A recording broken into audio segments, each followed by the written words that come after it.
नवरात्रि शक्ति की उपासना का महापर्व, भारत की संस्कृति का ऐसा उत्सव जो भक्ति, ऊर्जा और परंपरा तीनों का अद्भुत संगम है। नवरात्रि सिर्फ पूजा का समय नहीं, बल्कि आत्मबल और नारी शक्ति की पहचान है।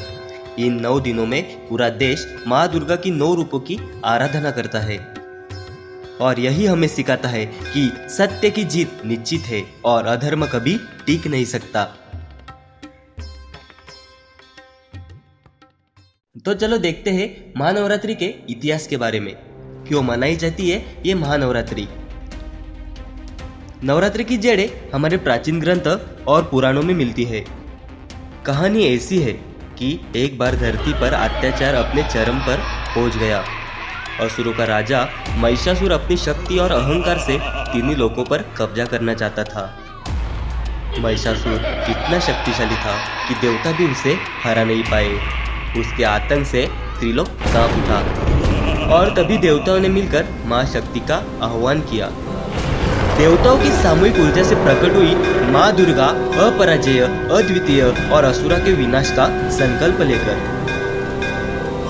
मां ने 9 दिनों तक महिषासुर से युद्ध किया।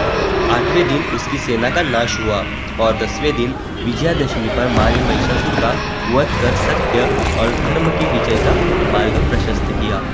यही है नवरात्रि, साहस, शक्ति और नारीत्व का प्रतीक। तो चलो देखते हैं 9 दिन में 9 देवियां और उनका महत्व। पहले दिन आती है शैलपुत्री माता। नवरात्रि का पहला दिन समर्पित है माँ शैलपुत्री को। वे हिमालय के राजा की पुत्री है। उनके एक हाथ में त्रिशूल है और दूसरे में कमल। वे हमें सिखाती है कि हर शुरुआत में धैर्य और साहस आवश्यक है।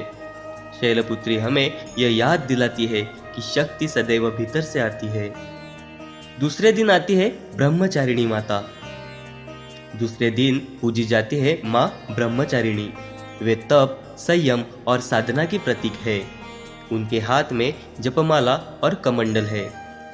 ब्रह्मचारिणी हमें सिखाती है कि कठिनाइयों का सामना धैर्य और आस्था से करना चाहिए। तीसरे दिन आती है चंद्रघंटा माता। तीसरे दिन आती है माँ चंद्रघंटा। उनके माथे पर अर्धचंद्र है और हाथों में शस्त्र। उनका स्वरूप युद्ध प्रिय है, परंतु भक्तों के लिए करुणामयी। वे हमें सिखाती है कि साहस और शांति दोनों का एक साथ संभव है। चौथे दिन आती है कुष्मांडा माता। चौथे दिन की देवी है माँ कुष्मांडा।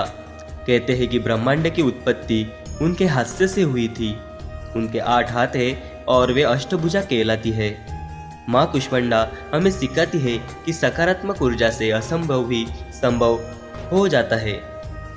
5वें दिन आती है स्कंद माता। 5वें दिन पूजी जाती है माँ स्कंद माता। वे अपने पुत्र कार्तिकेय को गोद में लिए हुई है। उनका स्वरूप मातृत्व और करुणा का प्रतीक है। वे हमें सिखाती है कि प्रेम और त्याग ही सच्ची शक्ति है। 6वें दिन आती है कात्यायनी माता।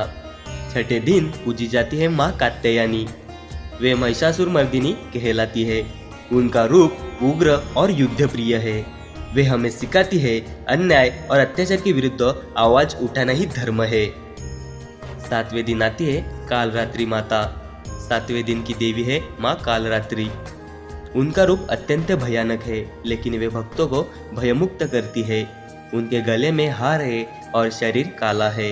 माँ कालरात्रि हमें याद दिलाती है कि अंधकार कितना भी गहरा हो, अंत में प्रकाश की ही जीत होती है।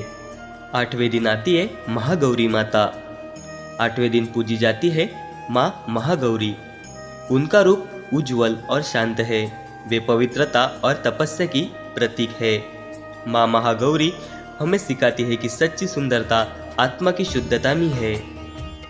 9वें दिन आती है सिद्धिदात्री माता। 9वीं के दिन पूजी जाती है माँ सिद्धिदात्री। वे सभी सिद्धियों की दात्री है। 4 भुजाओं वाली ये देवी भक्तों को ज्ञान और शक्ति प्रदान करती है। वे हमें सिखाती है कि जब मन, आत्मा और विश्वास एक हो जाए तो कोई भी लक्ष्य असंभव नहीं रहता।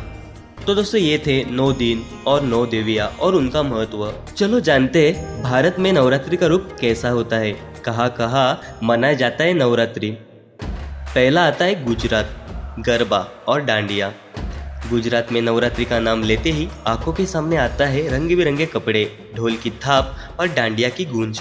रात भर चलने वाला गरबा सिर्फ नृत्य नहीं बल्कि माँ दुर्गा की आराधना का एक अद्भुत रूप है।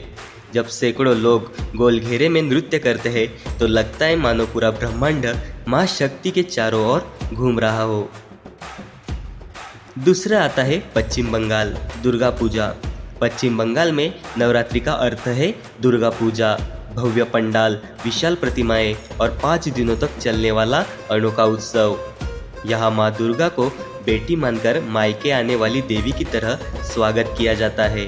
ढाक की धुन, धनुची नृत्य और सिंदूर खेला, इन सब में भक्ति और भावनाओं का सागर छलकता है। तीसरा आता है उत्तर भारत, रामलीला और दशहरा। उत्तर भारत में नवरात्रि के 9 दिनों तक रामलीला का मंचन होता है।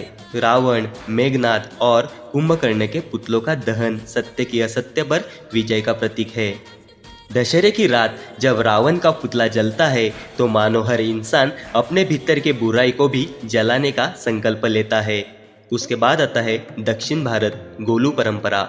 दक्षिण भारत में नवरात्रि को गोलू परंपरा के साथ मनाया जाता है। यहाँ देवी देवताओं की मूर्तियाँ सीढ़ी नुमा सजाकर रखी जाती है। भक्ति, गीत, भजन और सांस्कृतिक कार्यक्रम इन 9 दिनों का हिस्सा होते हैं। गोलू हमें सिखाता है कि भक्ति सिर्फ पूजा नहीं बल्कि संस्कृति और कला का भी उत्सव है। तो ये था भारत में कैसी मनाई जाती है नवरात्रि और उसका रूप। तो चलो देखते हैं नवरात्रि पूरे विश्व में कैसी मनाई जाती है। नवरात्रि और उसका आधुनिक समय के बारे में देखते हैं। आज नवरात्रि सिर्फ भारत तक सीमित नहीं है। अमेरिका, कनाडा, दुबई, ऑस्ट्रेलिया, जहाँ भी भारतीय रहते हैं वहाँ गरबा और दुर्गा पूजा उतनी ही धूमधाम से होती है। सोशल मीडिया पर #नवरात्रि और #गरबा नाइट ट्रेंड करते हैं। फैशन, म्यूजिक और रील्स के जरिए यह त्योहार युवा पीढ़ी के बीच और लोकप्रिय होता जा रहा है। नवरात्रि सिर्फ त्योहार नहीं, ये वो अवसर है जब हम माँ शक्ति को याद करते हैं, जब हम अपने भीतर की बुराई से लड़ते हैं। माँ दुर्गा हमें सिखाती है कि अगर विश्वास अटल हो तो हर असंभव संभव है। माँ दुर्गा अपने जीवन में सुख, समृद्धि और शक्ति प्रदान करे। यही है नवरात्रि, भक्ति, शक्ति और संस्कृति का अद्भुत संगम। जय माता दी। अगर आपको ये नवरात्रि वाली वीडियो पसंद आई हो तो इस वीडियो को लाइक करना ना भूलें और अपने दोस्तों के साथ शेयर करना ना भूलें। और हाँ, ऐसे ही नई नई वीडियो और डॉक्यूमेंट्रीज देखने के लिए हमारे चैनल को सब्सक्राइब करना ना भूलें। चलो दोस्तों, मिलते हैं नए किसी वीडियो में। तब तक के लिए टेक केयर।